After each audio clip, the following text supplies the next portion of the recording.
Bueno, ahí estamos dejando entrar a los participantes.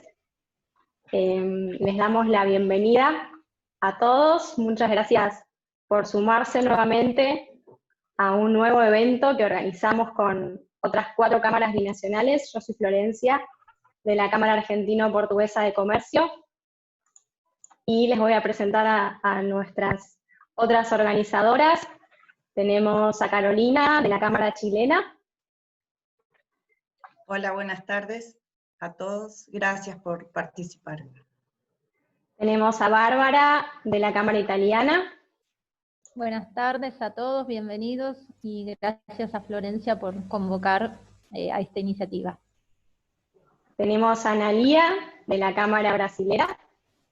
Buenas tardes, bienvenidos, y un placer tenerlos acá y escuchar a Andrés. Andrés, muchas gracias. Y tenemos a Yanina, de la Cámara Israelí. Bueno, muchas gracias a todos y un placer compartir con las otras cámaras esta actividad y por supuesto con el orador de hoy. Bueno, como siempre decimos, nuestras cámaras representan empresas de países diferentes, con contextos sociopolíticos, económicos y culturales de lo más diversos, y eso es lo que principalmente nos atrae y nos impulsa a trabajar en equipo, a compartir nuestras experiencias y a generar proyectos y actividades que beneficien a nuestros asociados. Sobre todo en este contexto creemos fundamental y algo primordial la cooperación y colaboración para generar oportunidades. Hoy nuevamente, como hace un tiempo, nos damos un lujo y contamos con un invitado excepcional que nos va a ayudar o con el cual intentaremos comprender y conocer un poco las tensiones geopolíticas actuales, potenciadas o exacerbadas quizás por la actual situación de pandemia. Hoy en día todos los países atraviesan una gran incertidumbre que nos envuelve y la verdad es que no sabemos bien en dónde estamos y cuáles serán las alternativas que podrán surgir de aquí en adelante. Entonces, en este contexto, tenemos como invitado a Andrés Malamud. Andrés nació en Olavarría, pero ya hace algunos años vive en Portugal. Es licenciado en Ciencia Política de la Universidad de Buenos Aires y doctor en Ciencia Política por el Instituto Universitario Europeo. Se desempeña como investigador principal en el Instituto de Ciencias Sociales de la Universidad de Lisboa y ha sido profesor e investigador en universidades de varios países, entre ellos Alemania, Argentina, España, Estados Unidos, Portugal, Italia y México.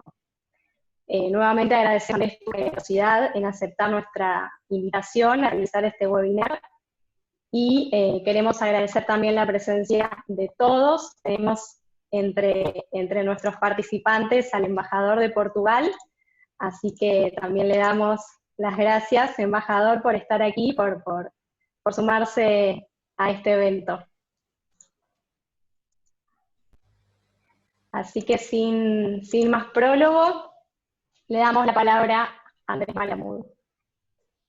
Muchas gracias, Florencia, por la invitación, a las 5 organizadoras, a las 5 cámaras y a João, mi embajador en Buenos Aires.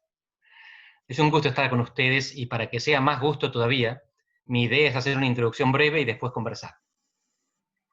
Y sobre esa introducción querría decir sobre todo 3 cosas, o mejor dicho, hablar de 3 tableros. El global, el regional y el nacional. Argentina y las conexiones con varios de los países cuyas cámaras ustedes representan. Empiezo por el nivel global, porque aquí hay varias cosas que se chocan y hay una natural confusión. Porque es la primera vez en 70 años que hay un gran problema internacional y no hay nadie al volante.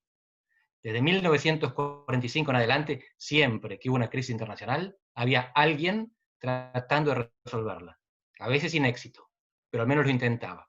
Podía ser las Naciones Unidas, podía ser los Estados Unidos, podía ser el Grupo de los 7, el Grupo de los 20, o una alianza de los voluntarios que estuviesen dispuestos a entregar algo. El Grupo de los 6 en Irán, pónganle el nombre ustedes. Siempre había alguien tratando de resolver. Ahora no hay nadie. Primera vez en 70 años. Es lo que se llama la crisis o el vacío de la gobernancia global. Esta palabra extraña, gobernancia, es a lo que uno se refiere como gobierno sin Estado. A la posibilidad de coordinar decisiones que sean más o menos obligatorias para todos, sin tener a alguien en la cúpula de la jerarquía, un monopolio del poder, un Estado o un gobierno mundial.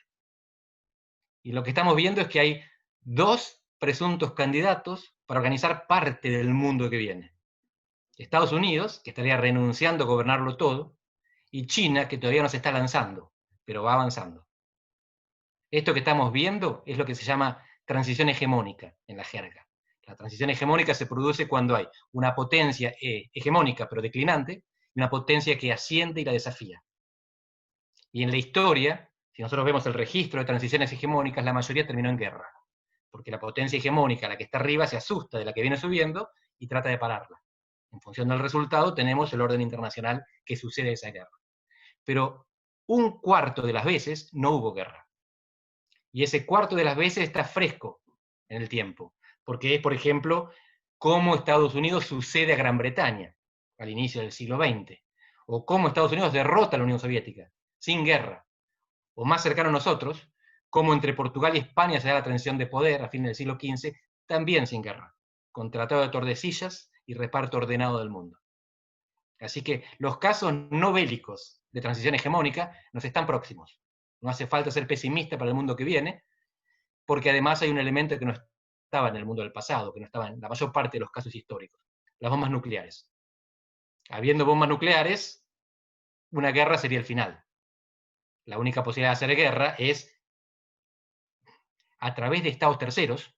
Por ejemplo, China y Estados Unidos se enfrentan a partir de satélites que pelean entre sí, como ocurrió en la Guerra Fría entre entre Estados Unidos y la Unión Soviética, o si no, con reglas de involucramiento, que sea muy limitada. Ejemplo, hace 2 meses hubo soldados chinos e indios que se pelearon en la frontera en el Himalaya y murieron de los 2 lados, pero no hubo tiros, porque hay un acuerdo por el cual los 2 países patrullan la frontera no armados, para evitar las escaladas. Entonces van con palos y clavos y fierro y se matan igual, pero se matan en números de 1 dígito, 2 dígitos, no como sería si hubiera tiros y mucho menos bombas atómicas, que tanto China como la India poseen. Así que hay alternativas a la guerra, y hay alternativas de guerra que no eliminan a la humanidad.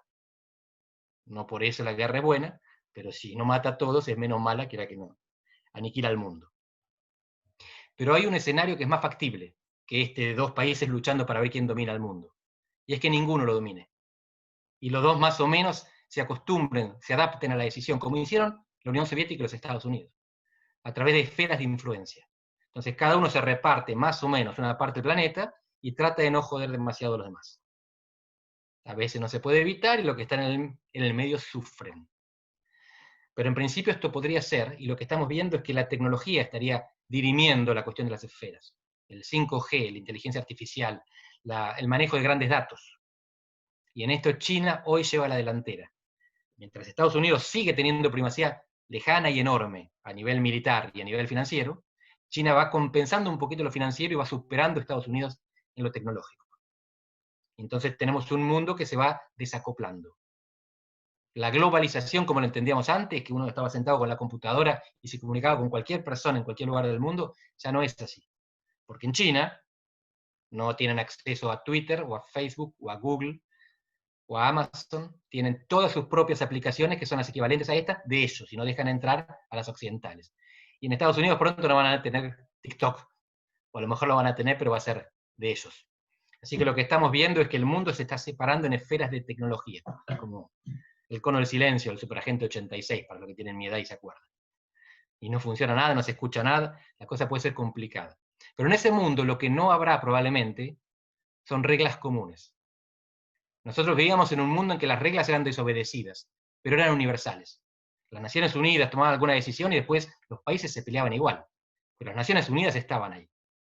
Y lo que estamos viendo es que en el mundo que viene, las Naciones Unidas, Banco Mundial, Fondo Monetario, Organización Mundial de Comercio, en el mundo que viene es probable que no haya reglas comunes, que haya acuerdos específicos, que cada país o región esté subordinada a lo que firmó con otros países o regiones, que no obligan a quien no haya firmado. Lo que estoy diciendo son perspectivas. No estoy diciendo que va a ser así, pero hoy vamos camino a eso. Y por eso son tan importantes los acuerdos, por ejemplo, interregionales. Mercosur y Unión Europea es uno de los casos, pero hay muchos en cuestión. El Transpacífico, del cual Estados Unidos se retira, el Transatlántico, que es difícil que llegue a funcionar, Pero lo que estos grandes acuerdos podrían definir son las reglas del mundo que viene, que son reglas apenas para los que las acordaron. Esta fragmentación probablemente va a aumentar, y esto es lo que algunos llaman entropía. ¿Qué es la entropía? Es un grado creciente de desorden, de desorganización. Viene de la física la palabra. La entropía es la degradación de la energía hasta su forma más desorganizada, que es el calor. Que el calor se disipa también y no queda nada. Bueno, el mundo que tenemos, como no podemos romper y armar de nuevo, vamos construyendo sobre los cimientos. Entonces cada nueva construcción está torcida porque está parada sobre los escombros del anterior que no se terminó de romper. Y entonces vamos juntando un acuerdo, abajo de otro acuerdo, arriba de otro acuerdo, en el medio de una organización internacional que funciona a veces y a veces no. La Organización Mundial de Comercio funciona, pero sus paneles no, y cuando se tienen que poner de acuerdo por unanimidad no lo consiguen, y todo así. Es decir, que no vamos sustituyendo lo que no funciona por algo que funciona. Vamos acumulando cosas que funcionan más o menos. El mundo al que vamos es un parche, un arlequín o un Frankenstein, de acuerdo si lo ven más optimista o más pesimistamente. Y fíjense que todo esto que estoy diciendo es desagradable para los que tenemos TOC, un trastorno obsesivo compulsivo que queremos prolijidad en el mundo. Pero es mucho menos desagradable que una guerra nuclear, o que una guerra cualquiera. ¿Sí? La entropía es menos grave que la destrucción. Vamos hacia un mundo más desorganizado, más desordenado. No necesariamente más mortífero, porque de eso se encargan los virus. Las nuevas amenazas, que hoy se están manifestando, son cada vez más deslocalizadas. Ahora vamos a pasar a la localización, porque quería hablar de regiones, pero la deslocalización significa que la geografía no nos defiende, la distancia no nos protege. Virus y pandemias, cambio climático, no importa si nosotros destruimos o no nuestros bosques, que otros los destruyan del otro lado del mundo nos afecta igual. Y sobre todo, algo que sí es producido por el ser humano, que son las ciberamenazas. Esto que estamos todos comunicados acá, y por supuesto que las potencias que quieren ya tienen toda esta información y la guardan y cuando quieren la utilizarán. Pero más allá de eso, lo que pueden hacer es evitar que nos comuniquemos. Durante un tiempo estuvieron de moda los deepfake, ahora no se los está usando mucho, pero era la transformación, la distorsión de la imagen y el sonido para hacer que alguien dijera algo que no había dicho, pero parecía súper real. Nos estamos expuestos a eso, y a tener que explicar que no fuimos nosotros los que estamos ahí matando a alguien, que es un video armado. Por ahora no están abusando de eso, pero tememos que abusen, por ejemplo, de intervención electoral en otros países. Y no solamente que lo tememos, lo amenazamos. Donald Trump, que ya denunció fraude en la elección que ganó en 2016, también denunció fraude en la elección que va a perder probablemente en 2020. Y aunque la gane, el tema es que eso legitima la denuncia de los demás. Y esto complica la legitimidad de las democracias. Porque si el que pierde no acepta el resultado, o el que gana dice que el sistema que lo llevó es igualmente ilegítimo, lo empieza a erosionar, esmerila a la oposición, inclina la cancha, empuja a las instituciones de control, y finalmente la democracia termina siendo impugnada no por los perdedores, que van a buscar a los militares para derrotar al ganador, sino por los ganadores, que quieren evitar que los perdedores tengan otra chance. Así es como las democracias mueren contemporáneamente, no desde afuera de golpe, desde adentro por erosión. Son los ganadores los que hacen peligrar la democracia. Esta es una relativa novedad. Digo es relativa porque desde la Segunda Guerra en adelante no era así, pero antes de la Segunda Guerra sí era así. Hitler, Mussolini, gente que moviliza popularmente y a veces gana elecciones para llegar al poder y después acaban con las reglas que les permitieron hacerlo. Pero después de eso, del 46 en adelante, eran golpe de Estado. Ahora vuelve a ser como antes, con un nivel mucho menos grave de destrucción. Todos los grandes líderes populistas, antidemocráticos, anti-establishment, todos los desagradables de hoy son mucho menos mortíferos todavía que en el periodo entre guerras. Pero lo que estamos viendo es algo parecido, un periodo entrópico. El periodo entre guerras fue desorden. No se sabía qué iba a pasar. Hubo una gran crisis internacional y de repente surgían gobernantes raros por todos lados. La entropía terminó en una nueva guerra. Y ahora, para pasar a la región, fíjense que de las dos guerras mundiales se sale con una solución opuesta. De la primera guerra, con sanciones para el culpable, que lo que hacen es generar resentimiento y el culpable se levanta y ataca otra vez. De la segunda guerra, con reconstrucción del culpable, previa aceptación de la culpa. ¿Qué funcionó mejor? ¿Penalizar a Alemania o reconstruir Alemania? Y lo digo para los que piensan que hay que penalizar a China por el virus. Aún si tiene la culpa, La penalización del poderoso no es recomendable. Hay que comprometerlo con el orden que viene. ¿Qué va a pasar en nuestra región? América Latina es un continente que nos parece importante porque estamos en él, vivimos en él, provenimos de él. Y sin embargo no es una región muy importante. Esto que digo puede lastimar el ego de muchos argentinos, pero América Latina siempre fue una región relativamente periférica y en el mundo que viene probablemente lo será más. Y lo primero que digo es, no es necesariamente malo ser periférico, porque en las 2 guerras mundiales nos salvó de la destrucción. El mundo que viene quizás nos salve menos, porque les decía antes que la distancia no protege tanto. Pero aún así, hay regiones mucho más complicadas. África tiene el doble de población que América Latina. Y tiene más potencial de crecimiento si hacen las cosas bien, y más potencial de destrucción si les va mal. O sea que dentro de 20 años podrían ser el motor del crecimiento global, o la piedra que hunde a Europa. Se suben a los barquitos, emigran y rompen todo, la frágil Unión Europea que está del otro lado del Mediterráneo. A América del Sur le cuesta, a América Latina en general, le cuesta mucho más ser motor de crecimiento, porque vivimos condenados al estancamiento económico, y ser motor de destrucción. En este momento México no solo no emigra masivamente hacia Estados Unidos, sino que también frena la emigración de América Central. Así que tenemos poca capacidad de daño.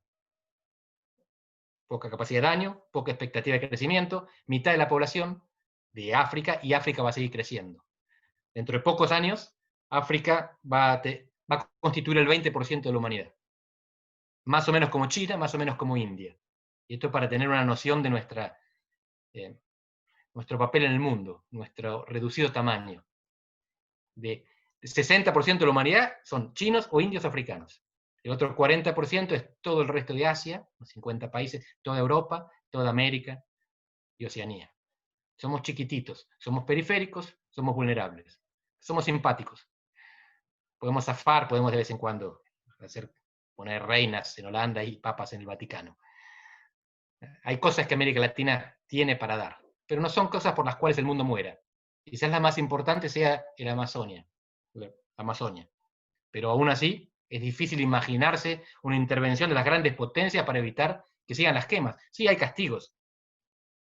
A lo mejor se posterga la firma del acuerdo del Mercosur y la Unión Europea, a lo mejor hay algunas sanciones simbólicas, pero es difícil imaginar que van a venir los marines, o que a China le va a importar lo que haga Brasil con la Amazonia.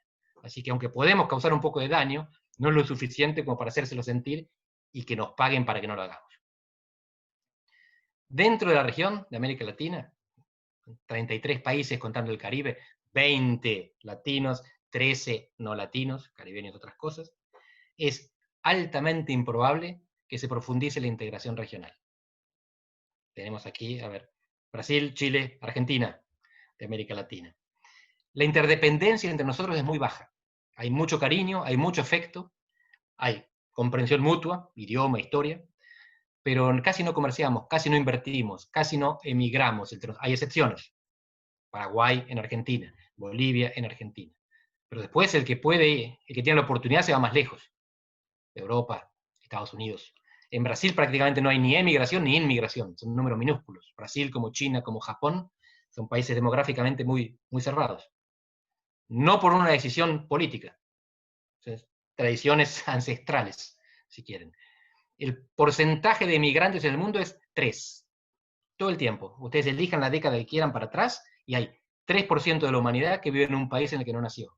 En Brasil, China y Japón, por ejemplo, es 1 o menos habitualmente. En Argentina es más, 5, 6. Estados Unidos, países centrales de Europa, es más del 10%. En América Latina hay algunos centros que expulsan población, algunos centros que lo atraen, pero cuando pueden, los que pueden, se van más lejos. Y esta interdependencia le pongo numeritos. Los europeos comercian entre sí 2/3 del total. 66% se lo venden al vecino. 33% va para afuera. Mercosur, 13%. Un poquito menos para Brasil, 10%, un poquito más para los demás, claro. Pero quiere decir que el mundo es el 87%. La Alianza del Pacífico, de la línea de los ojos de lo que les gusta el libre comercio, tiene un comercio interior del 1%. Beni o los que saben de esto que me corrijan cualquier cosa. 1%, el resto del mundo el 99%. No es comercio de lo que se trata, es branding, es señalización, decir al mundo, somos países serios, con seguridad jurídica y con apertura económica. Comercien con nosotros porque este es el sello de calidad, Alianza del Pacífico. El Mercosur fue un sello de calidad importantísimo en los 90 y después se fue desgastando. Y ahora podría recuperar algún brillo, vamos a ver, en función de lo que pase con el acuerdo con la Unión Europea. Pero justamente la gran diferencia entre los bloques regionales de países desarrollados y en desarrollo es el objetivo. Si ustedes son un país europeo, crean escala conjunta porque comercian entre ustedes. El objetivo es endógeno. Si ustedes son un país en desarrollo, como en América Latina, quieren crear escala no para construir un mercado, sino un trampolín, porque los mercados están afuera de la región. Entonces, el objetivo del Mercosur es comerciar con el resto del mundo o nada. No alcanza con la creación del mercado común, porque eso es el 13% del total, aunque sea fundamental para los que fabrican autos. Por supuesto que no hay que minimizar las cuestiones sectoriales, pero a nivel macro, el mercado de toda América del Sur junto es chico. No alcanza para desarrollarse, hay que buscar afuera, hay que saltar. Entonces, si el trampolín es para saltar a los mercados internacionales o para que nos salten arriba, que esa es la discusión de los proteccionistas, construimos un trampolín para los otros. Bueno, hay que buscar los equilibrios y las negociaciones justamente tienen este objetivo. ¿Cómo están los países adentro de estas cuestiones regionales? En Argentina parecería que está suavemente reorientando el rumbo. Después de aquella extraña reunión por Zoom, bajo presidencia paraguaya, en que el responsable argentino dijo que se retiraba el país de las negociaciones internacionales en curso, no de las anteriores, hubo una rectificación no asumida. El gobierno lo que dijo fue que habían informado mal, que nunca se retiró Argentina. En realidad, el discurso, ustedes lo pueden escuchar, es público, y la presidencia paraguaya fue, no Clarín, la que informó lo que había pasado. Así que más allá de que no haya sido claro en lo que dijo fue que se retiraba de las negociaciones. Ahora no solo vuelve a Argentina, diciendo que nunca se fue, sino que además sugiere, parece un ajuste en los aranceles, esto es una noticia reciente de estos días. Es decir, que estaría dispuesto a llegarse a lo que piden los demás países. Y a lo que hizo que Chile nunca integrara el Mercosur. La cuestión del alto arancel. Chile había pagado el costo de bajar los aranceles, no iba a volver atrás para acostumbrarse, para entrar en el Mercosur con aranceles relativamente más altos. ¿Qué va a pasar? Es difícil decir. La situación del acuerdo político entre el Mercosur y la Unión Europea está abierta todavía, se supone que ahora están cerrando la cuestión técnica, las traducciones, y que entonces se pone a la firma. Y una vez que se pone a la firma, hay un mecanismo rápido de aprobación provisoria en Europa, y después esta cosa rara que tiene el Mercosur de aprobación bilateral. Yo no los quiero aburrir con cuestiones técnicas, y no soy especialista en cuestiones técnicas, pero eso significa que el Mercosur no entra en bloque. La Unión Europea sí. Aprueba el Consejo, aprueba el Parlamento, la Unión Europea está dentro. Y van entrando los países del Mercosur ratificando sus congresos. Esto significa que el país que se queda afuera del Mercosur no se queda solamente afuera del acuerdo con Europa, se queda casi afuera del Mercosur, porque todos los demás países habrán dado preferencia a la Unión Europea, y entonces el vecino que no entra ha perdido esa preferencia. Esto impone, a los que nos gustan los juegos, unas condiciones muy interesantes, porque entonces lo que hay que pensar, Roberto Bouzas, no sé si tuvieron la oportunidad, publiqué ayer un artículo muy lindo en La Nación, explicando por qué un acuerdo que él no considera bueno es, sin embargo, inevitable. Y lo peor que se podría hacer ahora es no ratificarlo si es finalmente firmado. ¿Qué más podemos decir del mundo que viene? Bueno, que Argentina está en una situación, yo diría 75% peor que el promedio y 25% mejor. Estoy inventando los porcentajes. ¿Qué quiero decir con esto? Que Argentina entra en la pandemia más rota que los demás países. Porque el problema en el mundo era la deflación, y el problema en Argentina era la inflación. Éramos uno de media docena, donde la inflación estaba en el 50, en vez de en el 1%. Y Argentina entra sin crédito y casi en default, como otra media docena de países, y sin reservas y sin joyas de la abuela para vender o para expropiar. Sin caja de jubilaciones, sin empresas públicas. Esto significa que lo único que queda es la maquinita de emitir billetes, impresión monetaria, que en el mediano plazo puede ser un problema. Por otro lado, le puede convenir el hecho de que ahora hay más países con problemas de financiamiento y de inflación, o habrá dentro de algunos meses. Entonces, Argentina ya no es una oveja negra, en un mundo ordenado, deflacionario, sino una oveja negra en 50. Por lo tanto, sus problemas ya no son particulares, sino sistémicos.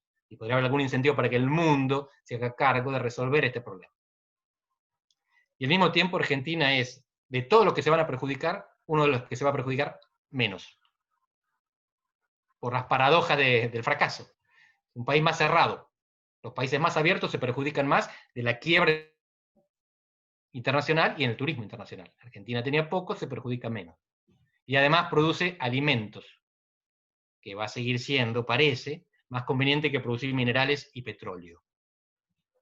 Es decir, que Argentina, con un montón de cosas peores que otros, tiene algunas cositas mejores, o menos malas, y además esta situación en la cual deja de ser el único país que hizo las cosas mal, porque los demás, aunque no las hayan hecho mal, van a estar mal igual. Y por lo tanto habría, yo no creo que haya alguien disponible para darnos un plan Marshall, pero sí por lo menos para tener alguna sensibilidad hacia problemas que ahora son mucho más extendidos que antes de la pandemia. Bueno, me parece que ya me estiré demasiado. Si les parece, corto, y a partir de ahora hablamos de lo que ustedes quieran. De lo anterior o de lo que a ustedes se les ocurra. Yo con mucho gusto de lo que sepa les contesto, y si no, derivo en los que saben que los estoy viendo en mi pantalla.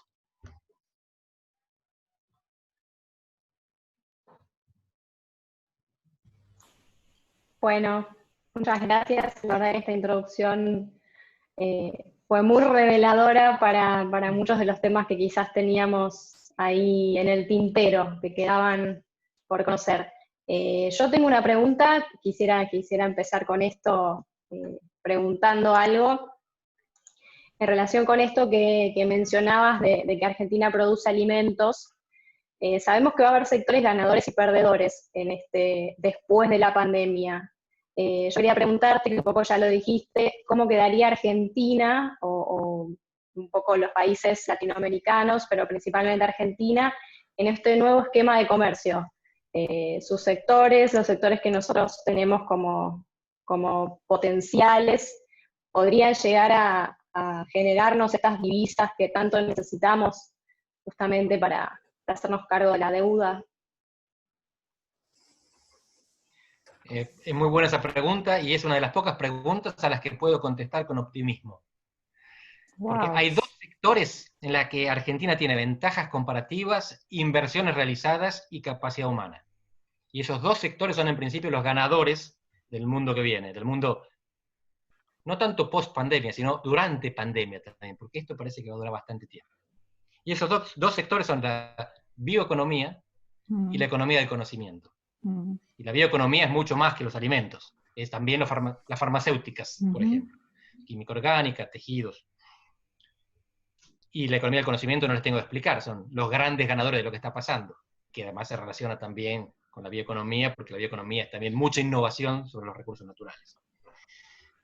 Así que si Argentina tenía dos patas sobre las cuales reconstruirse, estas dos patas son ganadoras en el mundo post-pandémico. Nos cayeron de casualidad. Justo estábamos bien preparados para el mundo que va a necesitar eso. Ahora, podemos hacerlo bien o podemos hacerlo mal, que es nuestra marca de fábrica. Eso veremos. Pero las oportunidades están. Y por lo tanto, el mundo post-pandémico podría ser más benévolo para Argentina de lo que hubiera sido un mundo sin pandemia. Qué paradoja. Muchas gracias. Andrés, además de ser un honor para nosotros de expositor, ¿qué es eso de que la Unión Europea entra en grupo? ¿Qué pasa con la oposición de Francia, de Polonia? ¿Cómo queda si se firma el acuerdo definitivamente estos países? Gracias, Jorge. Es una pregunta muy interesante. Yo les cuento algo, pero hay gente que conoce de esto más que yo. Quiere decir que entra o no entra en bloque. No está garantizada la entrada. Pero no pueden entrar 14 países y quedar afuera 13. Los 27 son 1.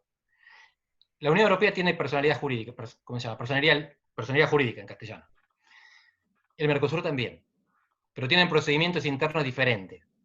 De ratificación y de validación interna.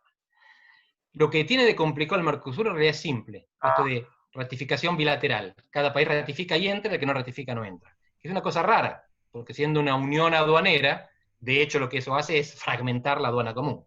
Pero así somos en América Latina, siempre tenemos cosas raras. En Europa lo que tienen es una cosa más complicada en otro aspecto. Este acuerdo es complejo, tiene 3 andariveles. Una es la comercial, que es competencia exclusiva de la Unión, pero las otras están compartidas con los estados y por lo tanto tienen que ser ratificadas internamente, no solo por los parlamentos de los países, de los estados miembros, sino por algunos parlamentos regionales, subnacionales. Bélgica, sobre todo, que es donde a veces encuentran trabas como encontraron en el acuerdo con Canadá. Así que es imprevisible eso. Pero en principio la parte comercial es aprobada a nivel del Consejo, y rectifíquenme los representantes europeos que están acá, y del Parlamento. Y esto es lo que se llama aprobación provisoria, pero mientras tanto funciona. Y una vez que el Consejo y el Parlamento aprueban, pues, cierto, esto tiene que ser firmado antes. Y acá es importante el costo político que puedan pagar los jefes de Estado o Gobierno que tienen que firmar el tratado. Pero lo pueden firmar y después le transfieren el costo político al Parlamento cuando tiene que ratificar aquella parte del tratado que es concurrente entre la Unión Europea y los Estados nacionales. Mientras tanto, la parte comercial entra a funcionar, sin consultar a los parlamentos nacionales. Eso es lo que tengo entendido. Falta ver la letra chica, porque el tratado no está todavía. Si está, no lo conocemos. Está el acuerdo político que dice que tenemos un tratado. El tratado tiene que ser hecho y firmado, y después ratificado. Quizás haya partes transitorias que explican que en este caso se ratifica de una manera diferente. Y eso yo por lo menos todavía no lo conozco. Pero si no es... En Europa dividen el tratado en 2, y una parte se aprueba directamente a nivel europeo y la otra espera, mientras que en América Latina no se divide en 2, lo que se divide es en 4 los países que tienen que aprobarlo. Hay una asimetría ratificatoria muy importante entre las 2 regiones. Perdón, Andrés, a ver, hay una de Marina Rosso que dice, encabeza muy gracioso por lo que decís, deberíamos enfocarnos más en la vaca viva. ¿Cómo ves que Argentina pueda exportar con más valor agregado en el campo? En vez de semillas, exportar proteína. Tenemos competencias y capacidades, pero ¿cómo ves que eso se pueda llevar a cabo? Yo soy un simple politólogo, no un productor agropecuario, pero me parece que Argentina hace bastante, o hace progresivamente cada vez más. Esto de exportar proteínas, y había un proyecto que fue algo controvertido, pero muy interesante con los cerdos. La producción para China, de cerdos para allá. Pero de eso se trata justamente. Argentina tendría que elaborar todo el rango, desde la producción en masa, pero cada vez más supermercado, y sobre todo delicatessen, que eso tiene mucho valor agregado y mucho detalle y personalización en función del consumidor. Pero hay un mundo ahí afuera que está creciendo, un mundo, pienso en el Asia-Pacífico sobre todo, en países relativamente subexplotados que tienen 100 millones de habitantes. Entiendo que Vietnam es el 6º socio comercial de Argentina. 100 millones de habitantes tiene y casi no tiene muertos por coronavirus. Hay 1 o 2 productos que se consiga vender como nicho en Vietnam, es un montón de plata. Y de nuevo, lo que hay que buscar es agregar valor también. Pero eso, bueno, hay condiciones que tienen que generar los gobiernos, no siempre lo hacen. Después hay oportunidades que surgen afuera, y están los emprendedores que hacen la conexión entre esas oportunidades de afuera, las condiciones que genera el gobierno y la innovación que viene de las cabezas de ellos, que no se las vamos a inventar acá. Pero Argentina ya está en ese camino. Hay que hacerlo más. No es que hay que inventar, no es que hay que innovar el campo, hay que seguir innovando. Pero la agroindustria argentina es muy competitiva, no solamente porque tenemos la pampa húmeda, es porque hay mucha tecnología ahí. Tengo una pregunta, no sé si puedo... Andrés, muy buena tu charla.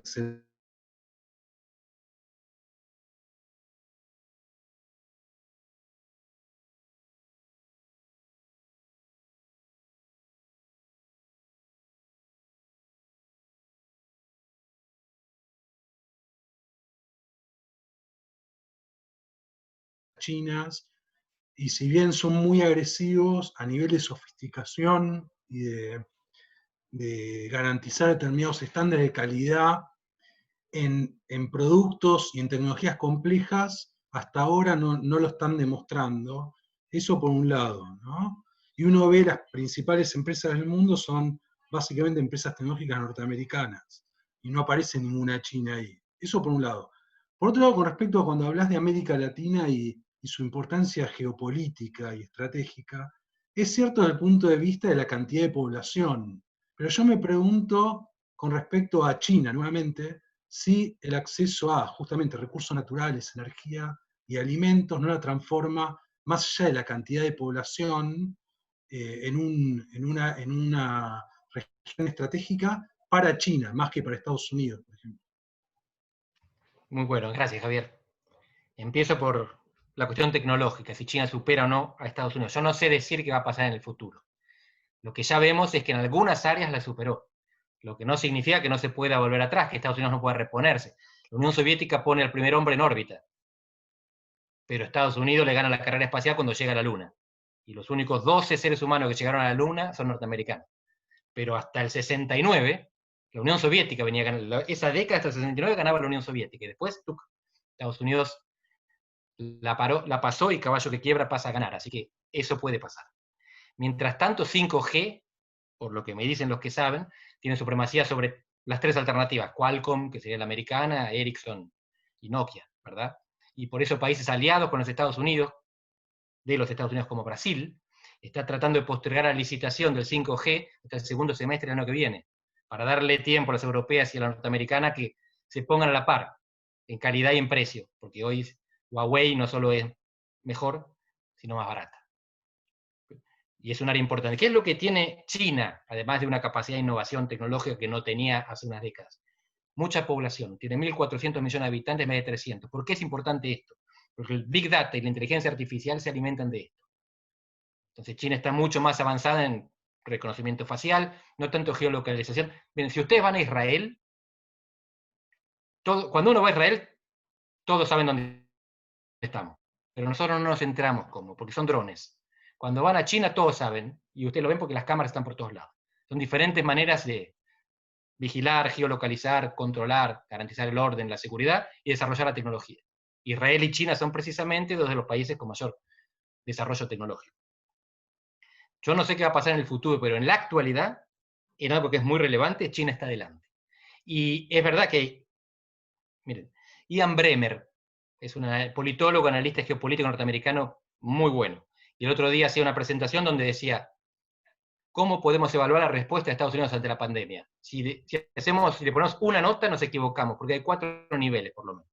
El nivel sanitario es pésimo, horrible. El nivel económico es buenísimo. Yo decía él, hablé con gente de los demócratas de acá, de allá, y dicen que el programa de Trump para la reconstrucción, para la compensación, ganan más los desempleados ahora que lo que ganaban cuando estaban empleados. Así que la política económica es maravillosa, para el rebote, por supuesto, que caen con la pandemia, pero van a salir antes que los demás. Él dice, la política social es pésima, otra vez, como siempre. Se siguen matando negros los policías y tiene que salir toda la gente con o sin barbijo a protestar. A nivel geopolítico, esta es una victoria para Estados Unidos, que creo que ahí es donde vas vos. Porque las grandes tecnológicas son norteamericanas, pero él estaba comparando con sus socios. Él estaba diciendo, ¿dónde está la tecnología europea o japonesa? No estaba comparando con China porque estaba asumiendo el desacople. Entonces lo que se ve es que a nivel tecnológico hay prácticamente bipolaridad. Pero ahora un paréntesis. Prácticamente, porque en el fondo de las 3 occidentales, de 5G, 2 son europeas. Son los que hoy están atrás de la China. Y aviones todavía siguen produciendo Estados Unidos y Europa, los grandes aviones. Pero ahí China todavía está atrás. Pero en muchas otras cosas China viene no solo avanzando más rápido, sino superando a Estados Unidos. No sé qué va a pasar más adelante. América Latina, sí, va a tener relevancia en lo que se llama la baja política, no es despectivo, en relaciones internacionales se llama alta política, lo que tiene que ver con la supervivencia de los estados, y baja política todo lo demás, comercio y cultura. China va a tener que seguir importando comida o trayendo cerdos a Argentina para producir acá la comida que después van a llevar para allá. Pero en principio esto no rivaliza con los Estados Unidos. Argentina durante la dictadura, el proceso, le vendía trigo a la Unión Soviética, y los Estados Unidos lo permitían. Así que no hay incompatibilidad. A pesar de que el mundo se divide en 2 esferas de influencia, que haya un Facebook de unos y un Facebook de los otros, y que nosotros estemos en la esfera de influencia de los Estados Unidos, vamos a poder seguir vendiéndole a China, salvo que pase, que se pudra todo. Pero es altamente improbable. Y siendo así, siendo que nada va a evitar que le vendamos comida a China, no somos estratégicamente relevantes, todo depende del mercado. Si ofrecemos buenos precios y ellos nos pagan bien, así que simplemente ellos compiten con su plata, no tienen que mandar portaaviones, no tienen que encargarse de que les garanticemos los suministros. A eso me refería con no somos estrategia. Vamos a seguir vendiendo comida sin ningún problema, pero en el mundo en el cual la comida la define el mercado y no las armas nucleares, no vale como estrategia, vale como baja política. Y de nuevo, no ser estratégico no es algo muy importante. Suiza no es un país estratégico. Cuando hay guerra sí, porque nos cuidan la plata mientras los demás nos matamos. Pero ¿qué relevancia geopolítica tiene Suiza en el mundo? Ninguna. Y está bueno vivir como en Suiza. Así que ser una isla próspera, alejado del mundo, ser Nueva Zelanda, para mí no tiene ningún costo, sobre todo si tenemos un nivel de rugby. Andrés, una consultita. El tema en ese mundo... Un segundo, por favor. Le damos la palabra al embajador de Portugal que quería hacer una introducción. Disculpe, Adriana, luego le damos la palabra. Que hablen primero, no hay problema. Yo hablo más tarde. ¿Me escuchan? ¿Aló? Perfectamente. Hola a todos. Andrés, es un lujo poder escucharte. No sé si está mucho calor en Lisboa después de la ola de calor que tivemos la semana pasada ya, pero es siempre un lujo y un gusto escucharte, en fin, tu lucidez, tu objetividad y nada, y quería sobre todo hacerte dos preguntas. Una pregunta y un poco una reflexión. Tú que vives num país da União Europeia, enfim, tampouco estrategicamente muito importante, tenho que assumir isso como embaixador de Portugal, pero um país da União Europeia, como vês que a União Europeia poderia melhorar as coisas de maneira a combater um pouco essa bipolaridade Estados Unidos-China, que obviamente é uma realidade hoje e que a União Europeia 1000 vezes está discutindo internamente como poder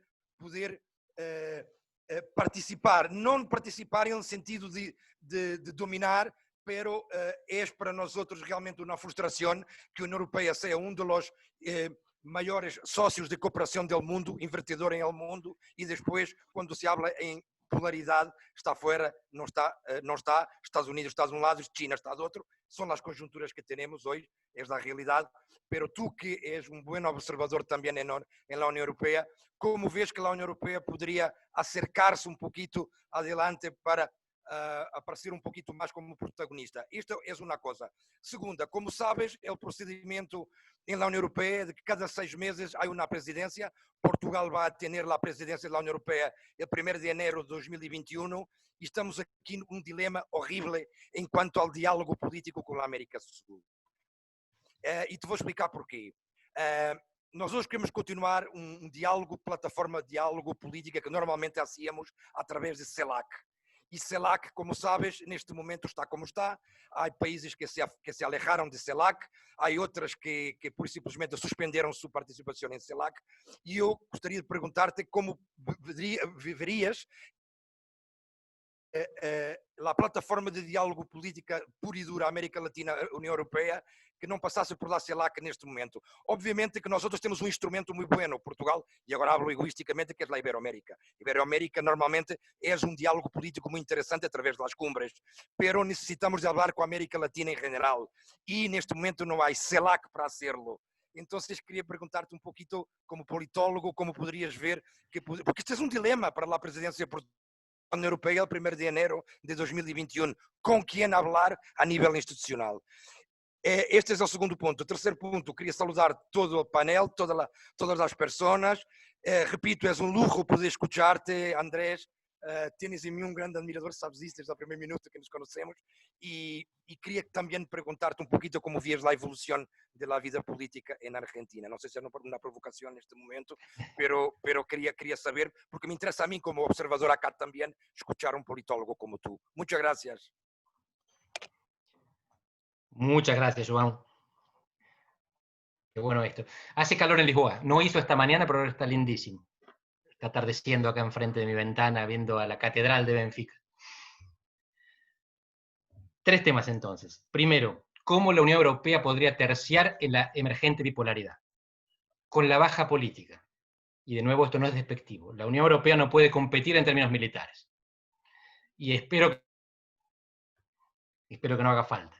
¿Qué es baja política? Por ejemplo, lo que está haciendo ahora el alto comisionado, el vicepresidente Josep Borrell, con el BID. Supongo que están más o menos a la par, pero si no, resumo. El Banco Interamericano de Desarrollo es una institución interamericana constituida por casi todos los países del hemisferio, con sede en Washington, que como el Banco Mundial y el Fondo Monetario, tiene una regla no escrita de que la presidencia es siempre para un país o conjunto de países. Y fue latinoamericana esa presidencia desde su fundación, tuvo 4 presidentes. Ahora Trump quiere imponer un presidente norteamericano, violando esta regla no escrita y aprovechando la desunión de los países latinoamericanos. Tiene los votos, pero no tiene el quórum. Votos es 50% más 1, quórum es 75%. Si no reúne el quórum, se suspende un semestre de elección del presidente. Y si Trump pierde, Biden ya dijo que no va a querer la presidencia. Entonces, a pesar de que Bolsonaro, Colombia, Uruguay, Ecuador, varios países dieron el apoyo, tiene los votos para ganar, no tiene los votos para votar. Y Borrell, la Unión Europea, le manda a todos los... Hay países de Europa que son miembros del banco. No reciben los préstamos, pero entregan plata. Entonces tienen votos. Tienen, en este momento, de los 14 directores que votan, son europeos, Alemania y España. Y hay un tercer grupo que integra Portugal, que está hoy representado por Japón. Con esos 2 países europeos, más Argentina, más Chile, que después de la decisión de Borrell, de la expresión de Borrell, se declaró también a favor de postergar, y después salió México también, hoy se suspende la elección.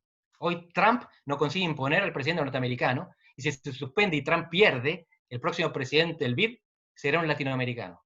Y lo será porque Europa colaboró para eso. A ese nivel de la diplomacia, de saber jugar con los recursos que tiene. Los recursos que tiene son plata. Y esa plata le da 2 lugares, 2 directores en ese organismo de 14. Y los usó de una manera un poco, uno puede decir, no queremos el imperialismo americano, pero tampoco el europeo. Pero Europa lo que dice es, no queremos para nosotros la presidencia, queremos para ustedes. Europa tiene el Fondo Monetario, Estados Unidos el Banco Mundial, América Latina el BID. Si esto sale bien, es un golazo que tienen que mantener el bajo perfil de Europa. Bueno, Borrell tiene nacionalidad argentina también, pero no lo digamos. Segunda cuestión, ¿con quién hablar? ¿Quién es el interlocutor en América Latina? Esto es muy complicado, no existe en realidad un interlocutor. La CELAC era un foro que permitía la economía de escala. Y a la que más le permitía la economía de escala era China, justamente, porque China hacía un viaje y se encontraba con 33 países. La Unión Europea tiene mucho más capacidad diplomática, se puede dar el lujo de diversificar. Entonces, mi impresión es que finalmente la Unión Europea tendrá que aceptar que tiene que negociar con diferentes bloques subregionales. Por supuesto que si CELAC se reúne tienen que estar, pero mientras tanto, el Mercosur es fundamental, hay que tener paciencia estratégica hasta que algunos gobiernos caigan en buen senso, pero mientras tanto con los bloques regionales, sobre todo el Mercosur, y después hablar con todo lo que se mueva, pero hay que tener en cuenta que es muy difícil encontrar agrupaciones coherentes en América Latina, ustedes lo saben igual o mejor que yo. Cuando hay cargos internacionales, los países del mismo bloque se votan unos en contra de los otros. Cuando Brasil que presidió hasta hace poco la OMC, cuando se candidateó en 2005, que perdió, hubo un candidato alternativo uruguayo del Mercosur, así que está lleno de cosas difíciles. Y bueno, hay que convivir con eso. Los 3 países latinoamericanos en el grupo de los 20 nunca coordinan sus posiciones. Entonces hay que hablar uno por uno, y sobre todo con América del Sur. La América, de Panamá para arriba, es área de influencia de los Estados Unidos, perímetro de seguridad de los Estados Unidos. Comercio, turismo se puede hacer, pero limitado. Del canal de Panamá para abajo, y guarda que en Venezuela está por supuesto Rusia, pero del canal de Panamá para abajo es donde Europa tendría que entrar país por país, quizás, apelando a los grandes, a Colombia, donde tienen los Pingo 12, a Brasil, a Argentina. Y finalmente, la cuestión de Argentina. Yo soy optimista en el presente para Argentina. No soy necesariamente optimista en el futuro. Puede salir mal, pero en el presente Argentina tiene las siguientes características. Una sociedad civil poco violenta y una política muy estable. Sociedad civil poco violenta, lo mido en términos de asesinato, homicidio per cápita, que es como se mide el grado de civilización de un país. En Europa, cualquier país europeo tiene un asesinato cada 100.000 habitantes por año. Estados Unidos tiene 5 veces más que Europa, una bestialidad para país desarrollado. Brasil tiene 30. Argentina tiene 5, como Estados Unidos. Para Estados Unidos es una vergüenza tener 5. Para Argentina no está mal. El único país que tiene menos asesinatos es Chile. Uruguay tiene el doble. Y esto es importante para empezar, porque estamos viendo un mundo potencialmente violento, sobre todo una América Latina que venía estallada antes de la pandemia, con mucha rabia, vivíamos la era de la rabia en Chile, en Ecuador, en Bolivia, empezaba en Colombia, y hoy esa rabia está en cuarentena. Y cuando la soltemos, se va a encontrar más desempleada y con más pobreza. Así que es importante que no haya un contexto, un caldo de cultivo para la violencia. Y la política es muy estable, aunque no parezca. Uno tiende, todos conocerán este dicho, que para mí es lo que mejor describe a Argentina. Si uno se va por 20 días, cuando vuelve cambió todo. Pero si uno se va por 20 años, cuando vuelve está todo igual. Argentina es un país que en el largo plazo no se mueve nada. En el corto plazo es una montaña rusa. Pero la montaña rusa es subidas y bajadas violentas, lo que se mueve, y regreso al punto de partida, lo que sigue igual. Argentina es eso. Y la política argentina, para un europeo, no es violenta. Perdón, es violenta, está agrietada. Bueno, para un español no sé. Pero para un portugués es muy áspera la política argentina. Pero si comparamos con Brasil, México, Colombia y Estados Unidos, es suave, la grieta es familiar. No, nos peleamos retóricamente, pero no hay violencia política. En muchos otros países de América Latina hay homicidios de activistas y de periodistas cotidianamente. En Argentina, cuando hay un homicidio potencialmente político, es un escándalo. Y lo bien que está. Esto puede cambiar. La política argentina es estable, se puede romper. Porque las políticas no son estables y no son efectivas, con pocas excepciones. Argentina tiene dos políticas de Estado, dos políticas que no cambian en función del gobierno. La democracia y la alianza con Brasil.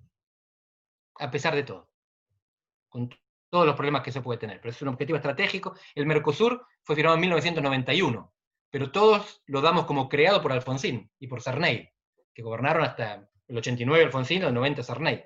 Porque lo pensaron antes, pensaron en la reaproximación Argentina-Brasil, que es la base de la estabilidad en el cono sur de América Latina. Y eso no lo rompe nadie, por lo menos por ahora. Aunque Alberto Fernández no se encuentre con Bolsonaro, aunque se lleven mal, la alianza está en suspenso, está hibernada, pero no se rompe. Si alguna vez se rompe eso, estamos en problemas. Pero mientras tanto es cuestión de agregar políticas comunes a las que ya funcionan. Democracia y paz regional. Creo que tu pregunta, João, tenía que ver también con si puede pasar algo parecido a lo que pasó con Brasil, y no estoy haciendo ningún tipo de crítica. ¿Qué pasó en Brasil? Un relativo outsider, alguien que había pasado por 9 partidos políticos, llega a la presidencia. Y hoy es alguien que no tiene partido. Ustedes leen los diarios brasileños y dice, Jair Bolsonaro, sin partido, después, y parece que se puede gobernar sin partido. En Argentina es imposible. El sistema de partidos argentinos es mucho más restrictivo, tiene altos costos de entrada para los outsiders. Entonces, siempre que hubo alguien que quiso hacer política que venía de afuera, Scioli, Duhalde, Reutemann, para los que se acuerdan, era absorbido por algún partido político. Y Macri quiso jugar con su propio partido y tuvo que esperar 10 años a la intemperie. Cuando Macri llega a la presidencia no era un outsider, era un insider. Había estado 8 años como jefe de gobierno de la Ciudad de Buenos Aires, había perdido una elección previa, había dejado pasar una elección presidencial en 2011, ya estaba dentro del sistema, y había reemplazado el radicalismo en la zona metropolitana. Así que la política argentina es súper estable. Esto no quiere decir que no se pueda romper, pero los políticos argentinos tienen que hacer las cosas muy mal para que se rompa, porque las reglas electorales favorecen la continuidad de los que están.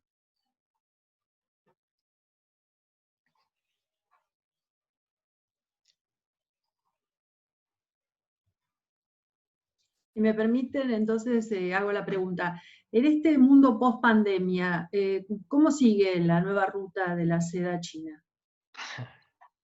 Bueno, el BRI, la ruta de la seda china en realidad es un paraguas fenomenal, es una genialidad del marketing, no de la ingeniería ni del comercio. Ellos tienen un montón de planes que van después juntando todos debajo del mismo paraguas. Algunos son coherentes internamente. El mar del sur de la China, el estrecho de Malaca, el acceso a la energía en el Golfo y África. Y todo el resto lo van viendo, lo van armando. Algo muy importante es que China no pisa callos. Fíjense que Venezuela en este momento es un agujero en el zapato de los Estados Unidos. No porque Estados Unidos tenga un problema geopolítico con Venezuela, no le importa, eso no le importa petróleo. Hasta la década pasada, Estados Unidos es el principal socio comercial de Venezuela. Ahora no. Estados Unidos es autosuficiente. Pero hay muchos votantes latinos en Florida que definen elecciones, por lo tanto lo que pase en Venezuela y en Cuba puede definir una elección nacional. Pero geopolíticamente no es relevante. Pero en Venezuela está Rusia, y está Turquía, y está Irán un poquitito. China no, porque China les compró el petróleo y después no se lo dieron y está ahí clavada con 75.000 millones de deuda y no está jugando. China no le pisa los callos a Estados Unidos. Esto está estudiado y China solo entra en los lugares donde Estados Unidos se retrae. Si Estados Unidos avanza en América Latina, China va a retroceder. No está buscando un conflicto militar, ni mucho menos, ni geopolítico. Y lo mismo pasa en Europa. China tiene grandes inversiones en Europa, compra puertos, que ustedes saben, en Portugal, en Grecia, compañías eléctricas, tierras. China entra, pero si la paran, para. Y ahora tiene una estrategia que no es de retracción, pero sí es de inversión doméstica. Y por lo tanto va a haber una cierta retracción internacional, porque tienen que garantizar la estabilidad interna. Así que, ¿cómo veo el desarrollo de la ruta de la seda? De esas dos maneras. No es una amenaza geopolítica para los Estados Unidos, y no tiene tendencia a aumentar en el corto plazo, sino a consolidarse e incluso a retroceder.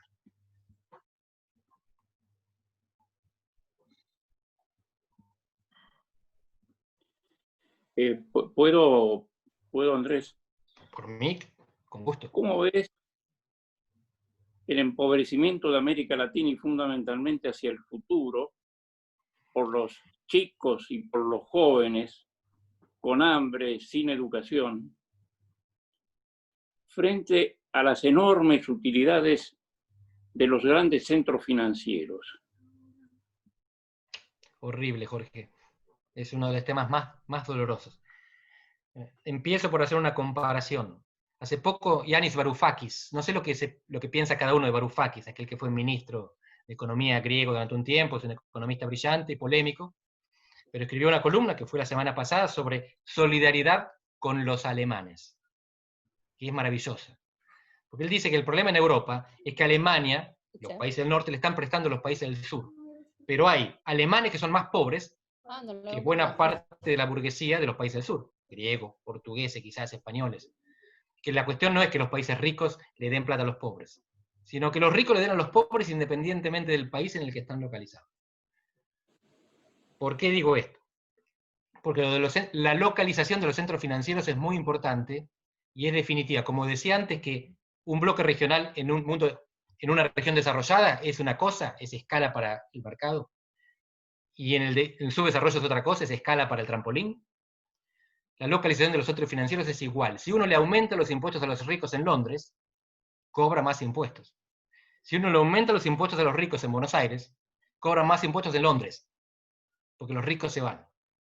La capacidad de gravar la riqueza, la producción, la renta en los países que necesitan capital es mucho más limitada que en los países que atraen capital. Y esto a veces no nos damos cuenta. En el norte se habla de ingreso básico universal, o se habla de tasar a los ricos, de gravar a los ricos, y en el sur se habla como si fuera lo mismo, y es mucho más complicado. Así que estamos jorobados. Y en particular esta cuestión de la educación, de la desigualdad que se va a incrementar, porque vamos a ir más rápido a un mundo telemático, un mundo remoto, un mundo que va a estar menos viajado, pero más conectado.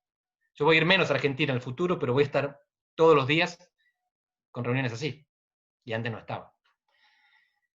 Y lo que dicen las proyecciones es que Argentina va a salir con un 50% de pobres y quizás hasta un 65% de pobreza infantil, que es una tragedia total. Porque la pobreza infantil no es solamente que es más triste que los chicos sean pobres, es que les deja legados de reducción cognitiva, por ejemplo, y emotiva y afectiva. Van a ser ciudadanos menos hábiles en el futuro. Estamos hipotecando el futuro con la pobreza infantil. 65% es una bestialidad. 2/3 de la población infantil va a ser pobre en Argentina.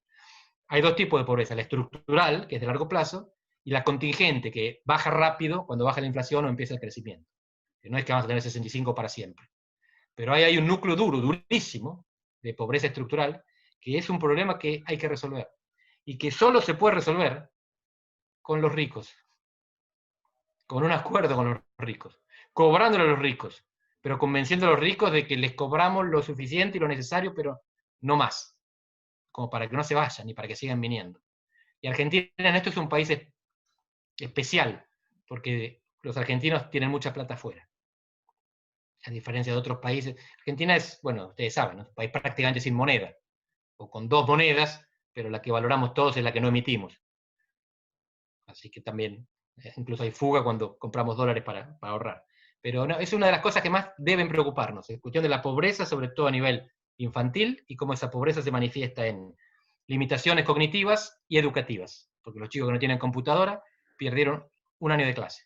Y perder un año de clase, esto está estudiado, cuando hay vacaciones, los chicos desaprenden. Esto es un año de vacaciones.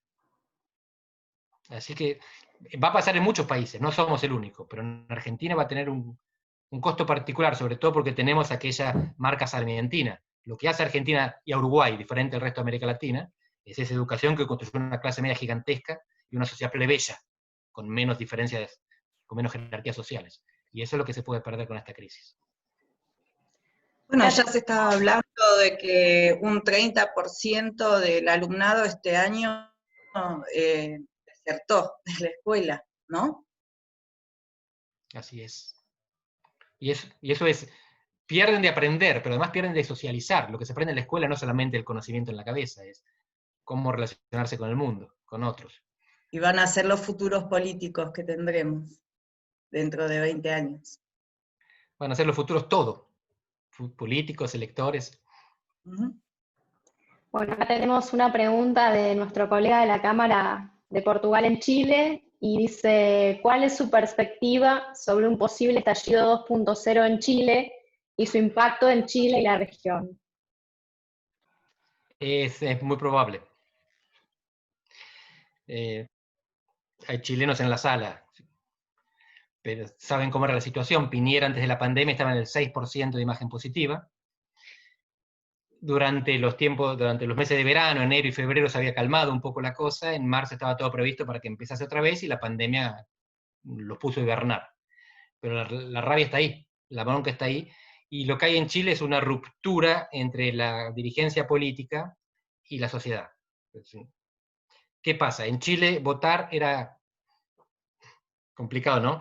Era obligatorio, pero solo para los que estaban inscriptos. E inscribirse era voluntario. Entonces la gente no tenía incentivo para inscribirse, para registrarse, porque iba a tener que votar obligatoriamente. Entonces la mitad de la población no participaba. Estaba alienada de la dirigencia. De los que participaban, aunque fueran de izquierda y todo, en el fondo eran no diría una élite, pero un sector minoritario. Y ahora hay una desconexión importantísima entre ese 50% que no participaba, aunque ahora cambiaron las reglas, y la dirigencia política lo admite. Si ustedes se encuentran con diputados o representantes de cualquier partido político, incluyendo la izquierda, les van a decir, siempre en privado y a veces en público, no representamos a nadie. Yo camino por la calle y mejor que no me reconozcan. Nosotros estamos a favor de los pobres, pero los pobres nos putean como todos los demás.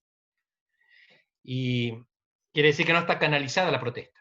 Había una expectativa que con la reforma, la asamblea constituyente, se pudiera regenerar el vínculo entre la dirigencia y la sociedad. Ahora eso fue postergado por la pandemia, pero ahí hay un embrión de algo que podría funcionar, y que además traería consigo algo que en Chile venía en ebullición hace mucho tiempo, que es el equilibrio de género. En Chile es un café con piernas, tiene una sociedad con diferencias de género que eran más marcadas que en otras sociedades, y hace tiempo que sobre todo en las universidades las mujeres venían protestando muy fuertemente, pero eso no lo veíamos afuera de Chile. Y ahora está muy claro. Y entonces consiguieron la paridad, la representación en la constituyente, y eso puede llevar a alguna, espero yo, mayor legitimidad de los representantes, que sean más parecidos a la población a la que representan. Una asamblea completamente masculina, en principio, excluye a la mitad de la población. Esta asamblea sería paritaria, o parecida. Bueno, voy con dos preguntas. Una de Bernardo, que la digo yo, es si puedes hacer alguna referencia de las perspectivas de Unión Europea luego de sus recientes avances. Y otra, en otro ángulo de los temas, tiene que ver con los servicios financieros. Laura preguntaba también, ¿cómo ves el presente, el futuro, el potencial de los servicios financieros? Bueno, la segunda es más fácil. La respondo primero, es no sé.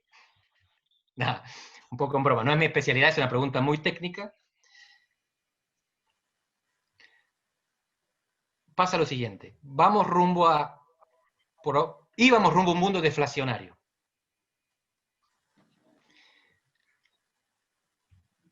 En el mundo deflacionario, con tasas bajas o tasas cero negativas. Eso significaba que la relación con el dinero no iba a ser... Los bancos iban a tener que pagarle a la gente. La gente iba a tener que pagarle... ¿Cómo era? Uno cuando pone la plata en el banco recibe algo. Ahora al revés. Ahora iba a tener que pagar para que los bancos tuvieran la plata. Y entonces no convenía. ¿Qué sentido tiene? Me la quedo yo y la guardo en el colchón. En un mundo deflacionario, tengo el incentivo para quedarme con la plata. Si yo me quedo con la plata porque mañana las cosas valen menos, nadie consume y la economía para. ¿Cómo evitamos que la gente se quede con la plata? ¿Cómo evitamos que colchonicemos los ahorros? Eliminamos la plata. Una de las razones por las cuales el dinero físico podía desaparecer es para combatir la deflación. Para que no haya ninguna manera de que la gente guarde plata, que esté obligada a dejar en el banco aunque tenga que pagar, porque es digital. Si esto es así, lo financiero es el futuro. Y vamos a hacer todo como en China, o como en Black Mirror, y manejarnos con aparatitos electrónicos. Pero bueno, estas son entre utopías y distopías. Se evalúa la posibilidad, se conversa, no sé cuál es el futuro, pero este es un futuro posible, un futuro en el cual el dinero no existe más. Está todo financiarizado, está todo digitalizado, está todo bancarizado, y entonces estamos condenados a perder plata por tener plata. Es un incentivo para consumir más. Y la segunda es, la primera, la de Bernardo, sobre la Unión Europea. Miren, yo tengo una visión más limitada que la de Varoufakis. Y a mí me parece que lo que se consiguió en la última negociación, Next Generation EU, es positivo. La Unión Europea está en un equilibrio inestable. No es un triciclo que para y arranca, es una bicicleta que para y se cae. La única manera de generar estabilidad es unificar la fiscalidad, recaudación y gasto, o desintegrar la moneda, que sería un desastre total. Daba la impresión de que esto era una mutualización de la deuda y iba camino a integrar la fiscalidad. Se junta plata juntos a partir de un bono y se distribuye en función de las necesidades. Varoufakis dice que es una anestesia, y que lo que hace es que nos sintamos bien y no nos demos cuenta que estamos metiendo la pata cada vez más profunda. No está en mi expertise la capacidad de juzgar. Para mí, el acuerdo fue positivo. Gente que respeto, que sabe de esto, dice que no es el camino, que no solo no es suficiente, pero yo creo que es el camino correcto en dosis insuficiente, hace falta más de esto. Él dice que no es esto. Que esto lo que hace es que nos quedemos tranquilos pensando que hicimos lo que había que hacer, y en realidad lo que hay que hacer es mucho más y en otra dirección. Es más mutualización y más integración fiscal.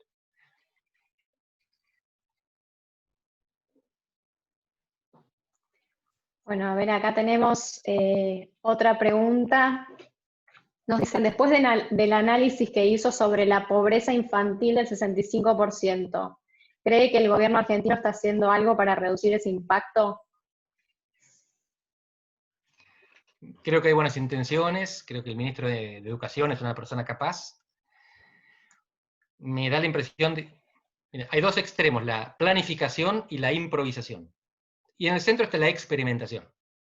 Uno entra en el laboratorio con un plan de trabajo, pero después va experimentando justamente a ver qué sale. Creo que la experimentación es lo ideal en el mundo entrópico en el que vienen, que no conocemos todas las consecuencias de todas las causas. Entonces uno tiene cierta idea general. Cuando Alberto Fernández dice no me gustan los planes, le puedo respetar eso.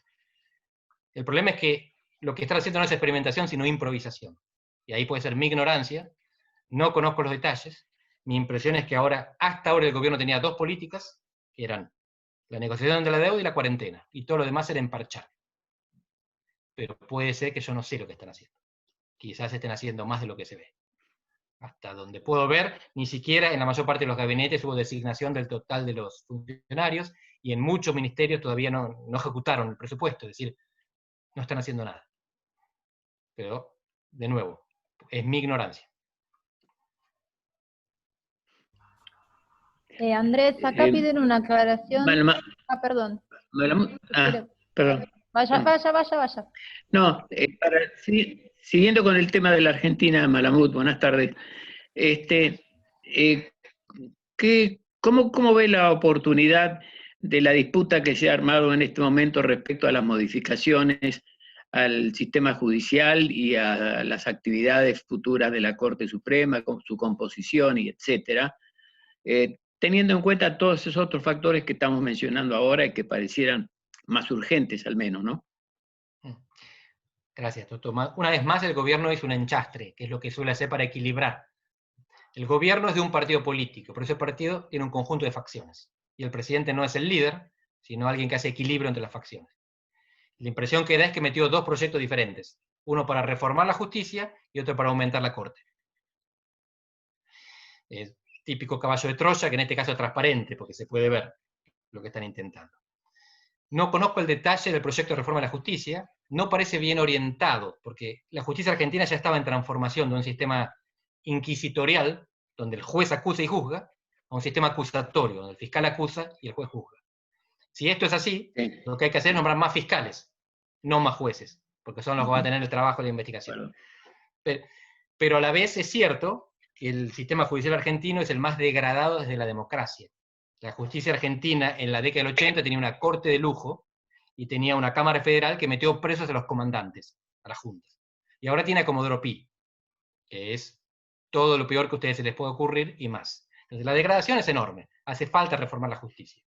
Hay que hacerlo en la dirección correcta, hacia el sistema acusatorio y con acuerdo político, si es posible.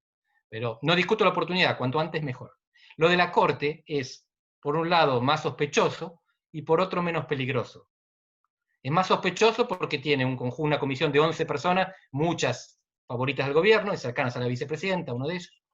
Pero al mismo tiempo, aunque pase una ley para aumentar el número de miembros, la designación de los miembros requiere 2/3 del Senado. Y el gobierno no la tiene y no la va a tener. Salvo que gane, que arrase en las próximas elecciones, que es altamente improbable. Es más probable que pierda senadores que los gane. Entonces es sospechosa, pero no es peligrosa. Esa es mi impresión. ¿Será por eso que hay algunos que están empezando a hablar de necesidad de cambiar la Constitución? Pero tienen menos todavía capacidad para esto, porque no tienen quórum propio en la Cámara de Diputados y no tienen los 2/3 en el Senado. Pueden hablar de lo que quieran. Pero ya no pudieron intervenir Vicentín. ¿Qué van a reformar la Constitución? La sociedad civil argentina es muy arisca, ¿eh? Muchas gracias. Al contrario. Voy a leer la pregunta que estaba intentando leer y creo que ya nos aproximamos un poco a un cierre, por más que hubo muchísimas preguntas, intentamos elegir para cubrir un poco todas las inquietudes. Acá consultan, hablaste de África con un futuro bastante promisorio por razones de número de habitantes. La África subsahariana tiene pobreza y falta de infraestructura. ¿Por qué, pese a todo eso, la ves con más futuros que América Latina? Nada, como que profundices un poco. Gracias. Está bueno. Dije las dos cosas. África tiene un gran futuro como promesa o como amenaza. Yo tiendo a ser pesimista, pero en general soy estructuralista. Y lo que digo es que demografía es destino. En inglés hasta rima. Y África tiene el doble de población que nosotros, va camino a tener 20% de la humanidad. Con ese 20% pueden hacer muchas cosas. Si lo que hacen es producir y consumir, van a ser un motor del crecimiento económico global. Si la sequía, si la langosta, si la mala gobernancia, si el land grabbing, o la explotación por potencias extranjeras, los condena a otra cosa, entonces van a emigrar, van a matarse entre ellos, van a hacer más guerras, se van a morir de hambre, y va a ser una cosa muy desagradable para la humanidad. Pero no es necesario que pase ni la una ni la otra, pueden pasar ambas. Y mi expectativa es que pase la mejor, pero no soy quien para saber, creo que nadie sabe. En todo caso es interesante porque hay algunos análisis que dicen que las organizaciones regionales africanas son las que mejor reaccionaron ante la pandemia. Y esto es creíble en este caso, porque la pandemia es un fenómeno familiar en África. De hecho, Occidente es la región del mundo menos familiarizada con las pandemias. En el sudeste asiático y en África están cansados de sufrirla. Así que saben más o menos, tienen conocimiento aunque no tengan recursos. ¿Quién tiene en América Latina conocimiento sobre este tipo de epidemia? Paraguay, por el dengue, y es uno de los que mejores resultados tuvo. La experiencia en este caso es muy importante. O sea, África en eso nos lleva ventaja.